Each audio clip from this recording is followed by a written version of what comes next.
একটি সুরশলাকা এ মাধ্যমে 0.1 মিটার ও বি মাধ্যমে 0.15 মিটার দৈর্ঘ্য বিশিষ্ট তরঙ্গ উৎপন্ন করে। এ মাধ্যমে শব্দের বেগ 330 মিটার পার সেকেন্ড হলে বি মাধ্যমে শব্দ 6 সেকেন্ডে কত দূর যাবে নির্ণয় করো। তাহলে আমাদের এখানে বি মাধ্যমে শব্দের বেগ নির্ণয় করতে হবে। তাহলে তার আগে আমাদের এখানে বি মাধ্যমে ফ্রিকোয়েন্সি নির্ণয় করতে হবে, তাই না, কম্পাঙ্ক নির্ণয় করতে হবে।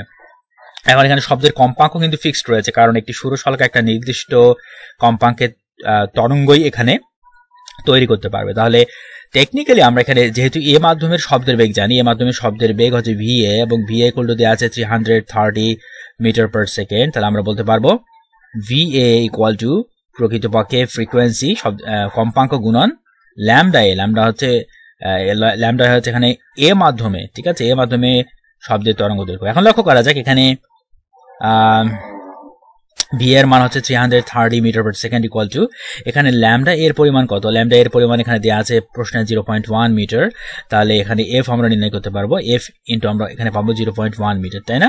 তাহলে এখান থেকে এফ যদি আমরা বের করতে চাই, লক্ষ্য করা যাক আমরা পাচ্ছি 330 ডিভাইডেড বাই 0.1 হয়ে যাবে 3300, তাই না। একে যদি আমরা 0.1 দিয়ে ভাগ করি আমরা পাচ্ছি 3300 হার্টজ। এটাই হচ্ছে আমাদের কম্পাঙ্ক, ঠিক আছে।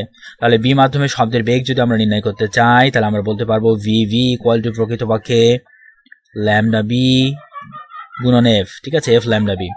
এফ এর মান হচ্ছে 3300 হার্টজ ইন্টু ল্যামডা বি এর মান কত, ল্যামডা বি এর মান হচ্ছে 0.15। এখন এই দুটি সংখ্যার ভিতরে আমরা যদি গুণ করতে চাই আমাদের সামনে ক্যালকুলেটর নিয়ে আসতে হবে, এবং আমরা যদি ক্যালকুলেটর নিয়ে আসি আমরা পাচ্ছি 3300। ক্যালকুলেটর অন করা যাক, 3300 একে আমরা গুণ করবো 0.15 দিয়ে। লক্ষ্য করা যাক 3300 কে 0.15 দিয়ে গুণ করার ফলে আমরা পাচ্ছি 495।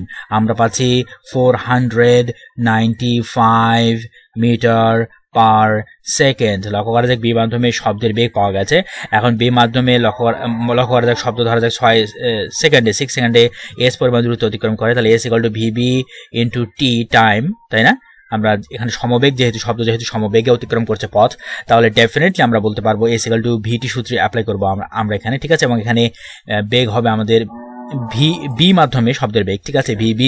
তাহলে আমরা নিচ্ছি ভিবি এর মান একটু আগে আমরা নির্ণয় করলাম 495 metre per second into T এর মান কত, এখানে 6 সেকেন্ড।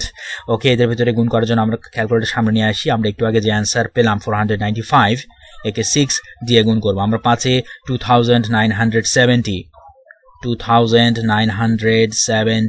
মিটার। এবং এটাই কিন্তু হবে আমাদের এই গাণিতিক সমস্যার সমাধান এবং এটাই হবে আমাদের অ্যান্সার।